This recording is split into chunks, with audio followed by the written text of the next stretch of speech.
when you don't invest in Wall Street, when you invest in yourself and you invest in things that create cash flow today, you can buy back your time. Welcome to the Freedom Point Real Estate Podcast, where we talk about creating more time freedom through passive real estate investing. Passive investing in real estate challenges conventional investment wisdom. We are passionate about learning and sharing resources with others who are ready to transform their investing mindset. Quick disclaimer as always, I am not a CPA, I am not an attorney or a financial advisor. This is not financial advice, not telling you or anyone else what to do. The views and opinions expressed in these podcasts are provided for education and informational purposes only and are not necessarily the views of my employer, ADP. I'm glad you're here. Now let's dig in. All right, welcome back, Freedom Point Podcast listeners. Thank you again for jumping into another episode of the Freedom Point. We're so glad you're here with us today.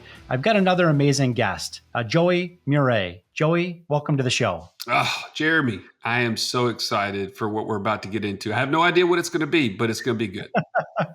Yeah, we're not quite sure where this conversation is going to go, but we're definitely looking forward to charging forward here. Again, listeners, thank you again for jumping in. A little bit of background on Joey before we get started. Joey is a co-founder and partner at Wealth Without Wall Street, which is an online community that seeks to re-educate business owners and families on how money truly works. Wall Street is not just a street in New York that puts Americans' money at risk, but it's also a community-taught mindset. Okay, Wealth Without Wall Street exists to help people who want to become financially free without ever having to invest through Wall Street. Joey, right out of the gates, okay, I oftentimes have this wrestling match with myself about investing in Wall Street versus Main Street. Sometimes it's the Jekyll and the Hyde, right? I'm not sure which way to go personally as an investor or which way to direct other investors to go, other than just to say, I think the right course of action is a diversified investment strategy where maybe you're investing both in Wall Street, paper assets, and you're also investing in hard assets, right? Whether that be commercial real estate or other places. So right out of the gates, I just got to ask you, maybe tell us a little bit more about your background. Tell us a little bit more about, why you're educating people about investing in Main Street versus just in Wall Street. Well, I'll tell you, Jeremy, I think for me, it comes down to, do you believe there's really one or two ways that your money can be utilized and stewarded in light of the goals that you have? And in what Wall Street and what the world will tell you is that retirement is the answer, right? And the word retirement means to be taken out of service. So let's picture this, and this is not an uncommon thing you've never heard. You're going to go to school, get a good job. You're going to work in that job or multiple companies for 40 plus years. And at that point, and you're going to defer a lot of life over those 40 years. You're going to live for the weekend. You're going to have your nights potentially, and you're going to try to fit in everything you want to do outside of the 40 to 60 hours that someone else is dictating to you what your day looks like. And in 40 plus years, you're going to then start living, going on traveling places you've never been and always wanted to go. You're going to start spending more time with family because now you have more freedom of your schedule. You're going to have, better marriage, whatever the case is. That's what the promise of retirement is. And if you believe that, I can go ahead and tell you, we can poke as many holes in it as you want. I don't know how much time you have today, Jeremy, but that is a complete scam. Retirement is a scam. And one of the main reasons why is because we all know people in both of these categories. One, somebody who has scrimped and saved, accumulated, and said, at one point, I'm going to start living and I'm going to retire. And they started to live in retirement. And did they start living abundantly and freely and experiencing the world and all these sort of things? Or did they continue to live scarcely, pinching pennies, words like fixed income, all these things? Is that the kind of end that you want? And then secondly, we all know people that have bought into this idea of retirement, and they put off life and they put off relationships even within their own family. And then they got all the way to this point, and they started to land the plane, so to speak, in retirement, and they were diagnosed with something a year later. And they passed away a couple years after that on the promise that they had 20 to 30 more years of all this golden years of life. Both are a lie. And I'm just telling you, the alternative is when you don't invest in Wall Street, when you invest in yourself and you invest in things that create cash flow today, you can buy back your time. And I'm sure we can dive into what that means. And I love the name Freedom Point, because there is a point that creates freedom if you believe that second option that I've just mentioned.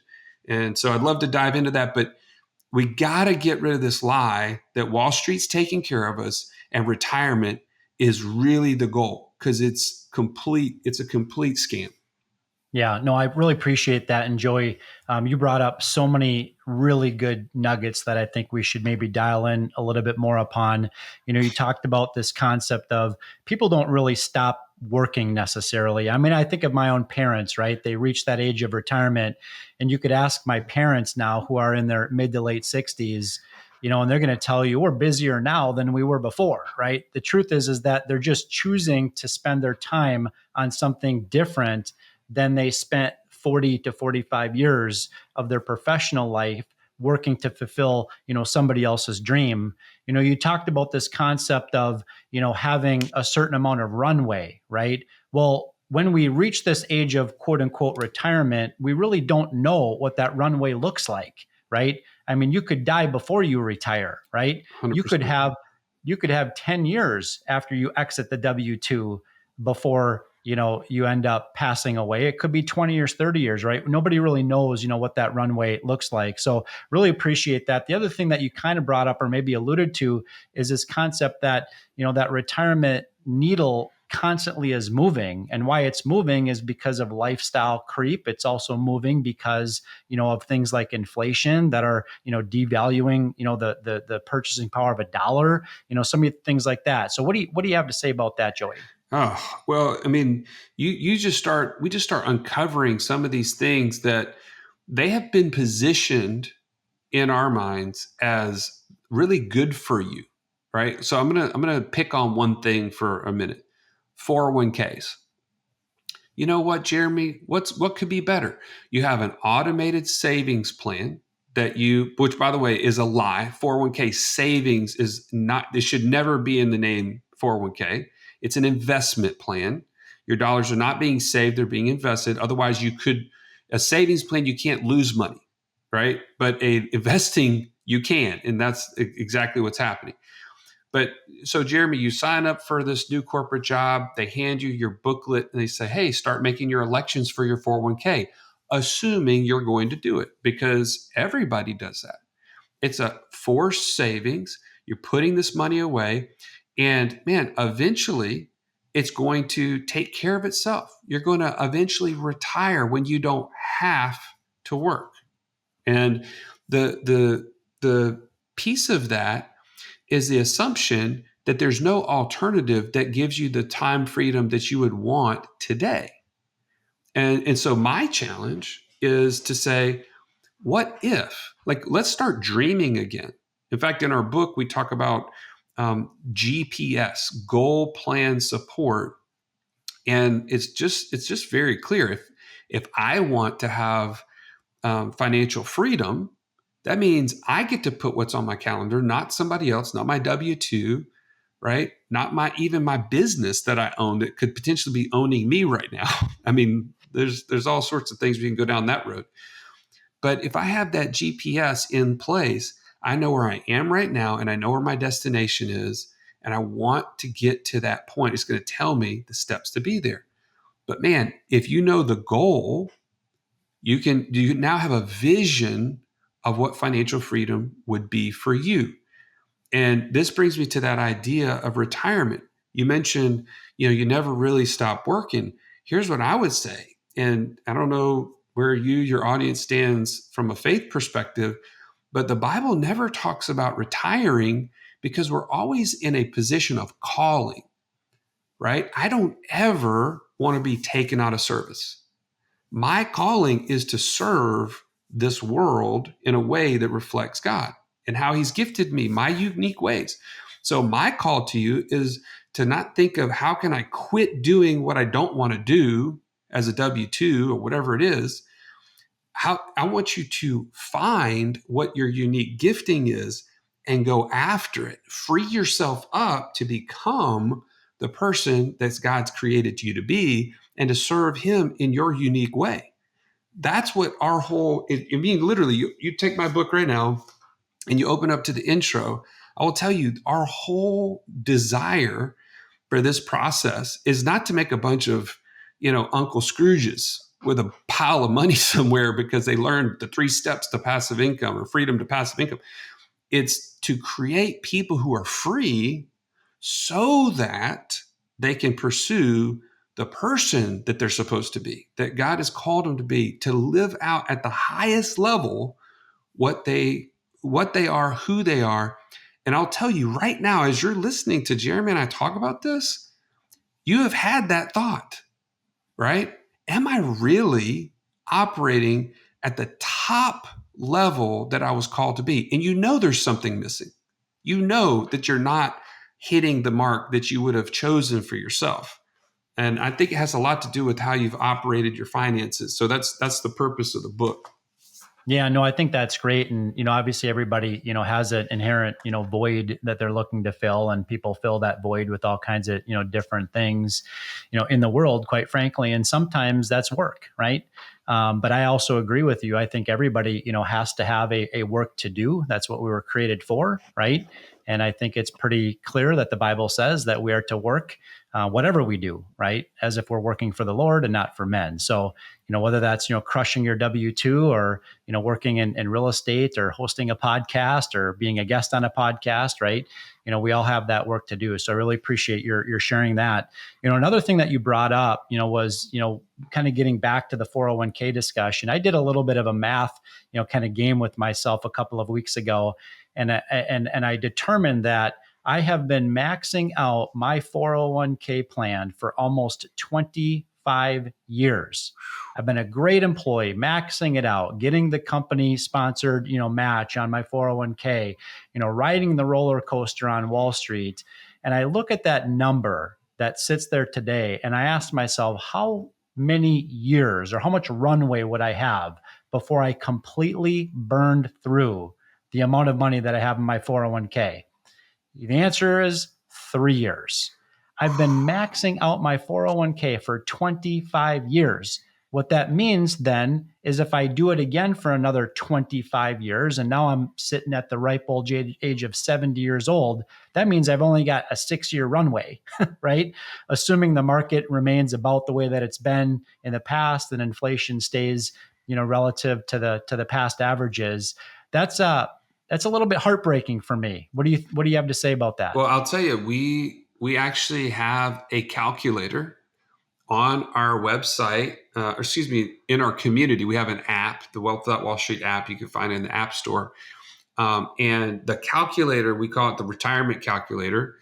You can actually go in there and enter in your data. You say, how much have I put in my 401k today? Like, what's the balance today? What's my contribution amount? And what's my goal age to retire? And it will tell you how far off you are.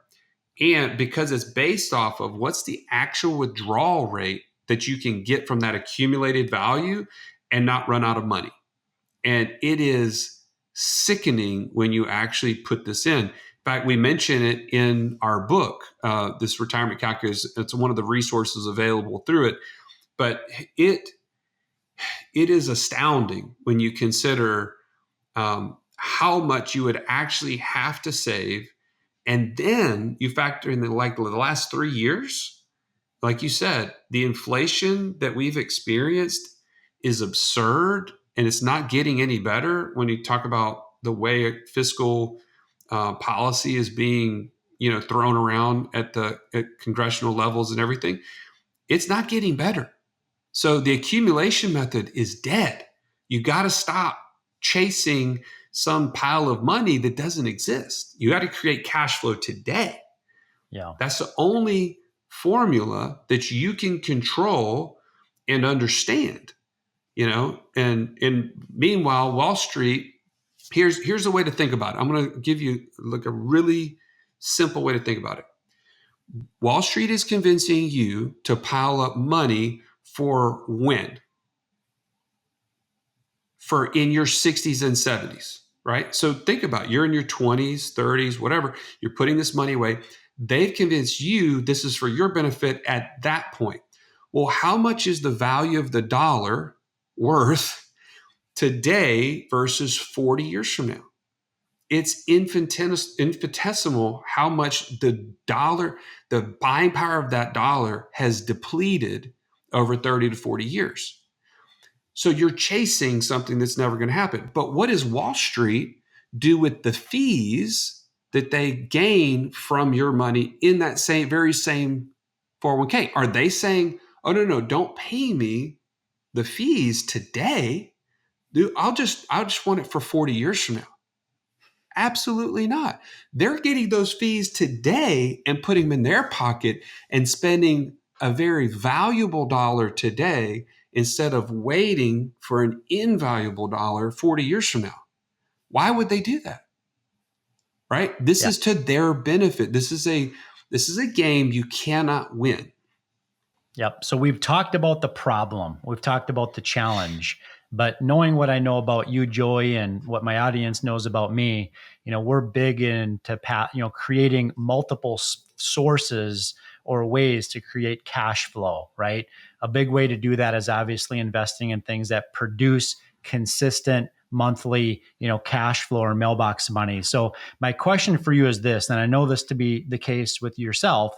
How did you personally grow your passive income from $2,500 in July of 2020, okay, to over $50,000 per month? Can you share with us what some of those key strategies looked like and what kind of that blueprint would be for those of us that want to replicate? Absolutely. Yeah. So I'll tell you, there's some things that I did along the way that I wouldn't do again. And there's some things that I did that I wish I had done sooner. And that's really why we wrote the book, because we started to say, okay, we've had some great results, but we could have done this in less time if we look backwards and we just kind of create the GPS model, right? And so that's really what we did, is we outlined each of the steps that we either took or could have taken in order to make sure that this was done as fast as possible. One of the biggest ones that I'll say is most people, Jeremy, will jump to, what should I invest in? They say, hey, what Wealth Without Wall Street sounds like a good idea. I know I don't like Wall Street, so maybe I like whatever they're talking about. So what should I invest in? And my very first question back to them is to say, well, what kind of investor are you? And they'll say, what do you mean? I just have money. I want to put it to work. I want the highest rate of return. I want the highest, return on my investment, whatever, ROI. And you say, but that's not the whole story. The numbers, that's how Wall Street works. They tell you, oh, well, let's look at this pro forma and say, oh, well, this is worked really well last year or 2 years ago, this mutual fund, and this is the performance. So I just want to go with the highest rated number. And it doesn't work out for us. But what sort of investor you are is how God's created you to see the world, right? Are you somebody that's like more of a dominant personality that really wants quick results? You want to be in control. You want to be kind of owning something.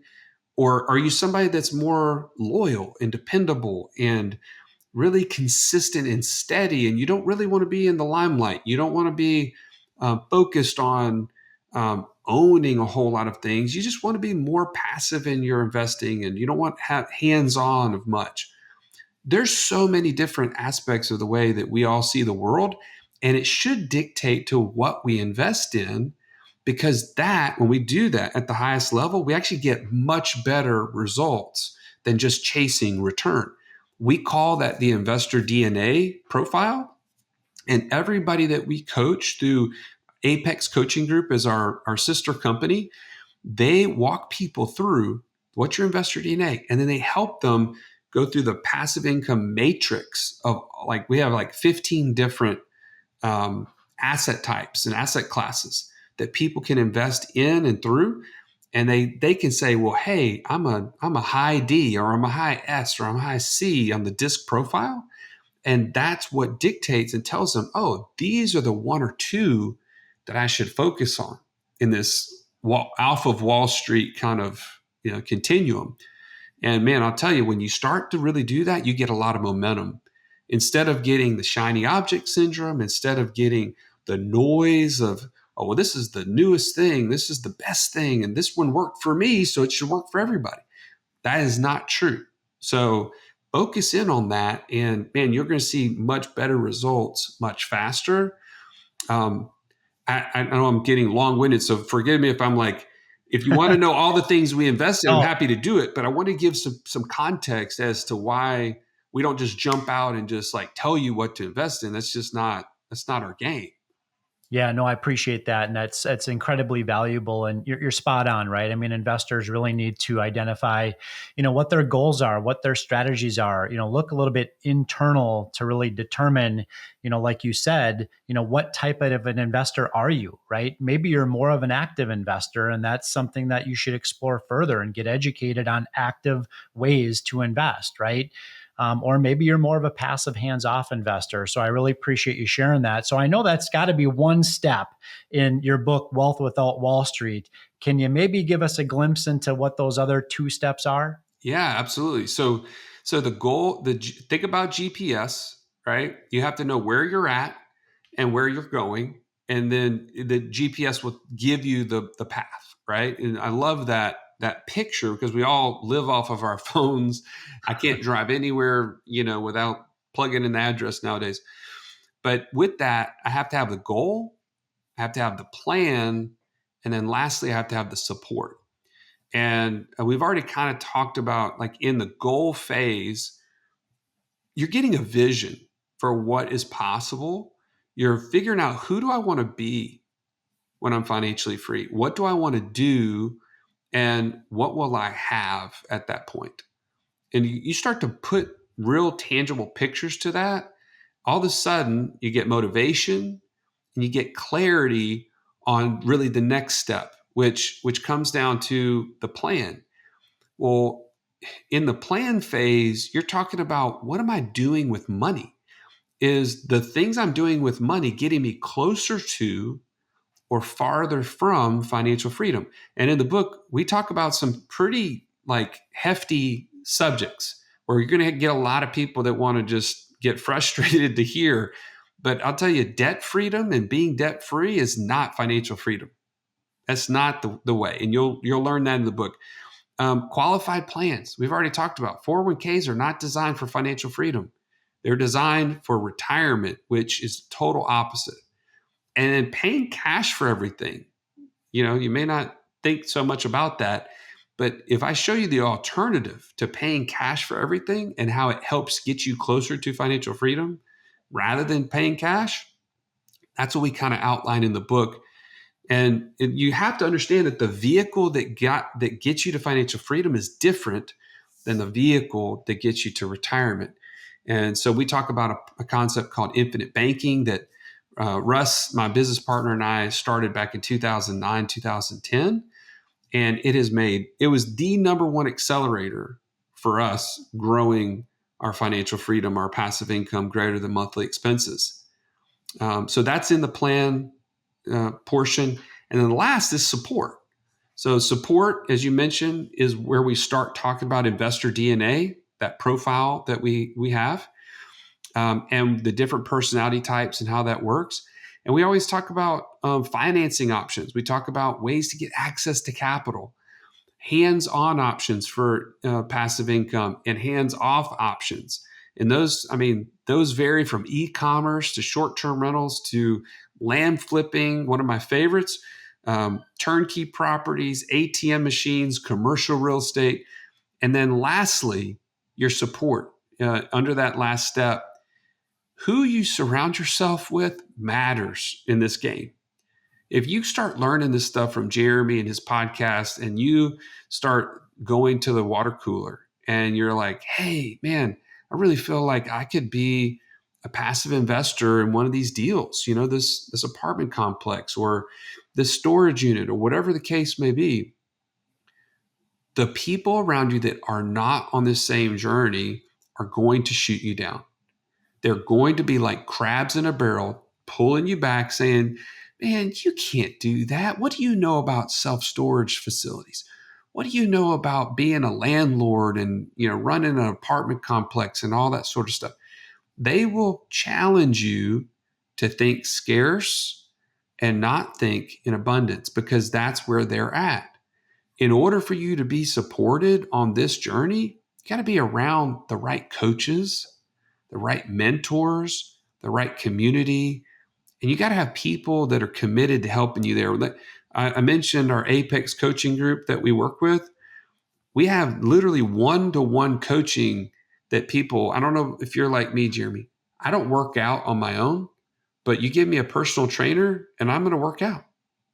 They're just going to keep me accountable. It's no different when it comes to financial freedom. I have to have somebody there that says, hey, Joey, you told me that this was your right next thing. Have you done that yet? What's the next step after that? Let's start working on that plan and get you to financial freedom as fast as possible. In fact, there's so much importance to this, right? How many years do we get with each of our kids? Somebody laid it out for me. They said you get 18 summers. Like, whoa. Don't say that again, man. That'll get all over you, man. If you start thinking 18 summers is all I get with these kids that God's blessed me with. How do I get more of that? How do I get more freedom to spend time with them and to invest in them while they're this age? So anyway, I know I just went on a long rant there, but that's kind of an overview of the book. Yeah, Joy, I really appreciate that. And for those that are listening to this episode, please do check out Joey's book. We'll absolutely put the name in the link in the show notes for the episode as well. So many great nuggets here, Joey, from, getting a mentor, having a coach, somebody that, is going to challenge you to have the right mindset of abundance, versus scarcity, getting motivated, seeking clarity through education, but really all of this stuff all comes down to one thing to me, and that is you got to take action steps, right? At some point, your coach or your mentor or the book you read or the podcast you listen to, the information's all out there, right? But it does no good unless the individual takes action. So what would you say to that individual that's really struggling with what's the first best step to take? Well, I'll tell you personally, you can do this on your own or you can do it with somebody else, right?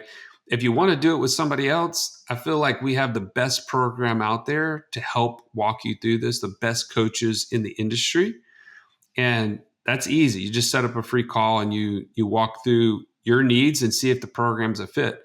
But if you're going to do it on your own, I want to encourage you with this. I actually was teaching some of our investors in training. This is our teenagers that are in our community. My 18-year-old and my 16-year-old girls actually run this group, and they had me speak the other night.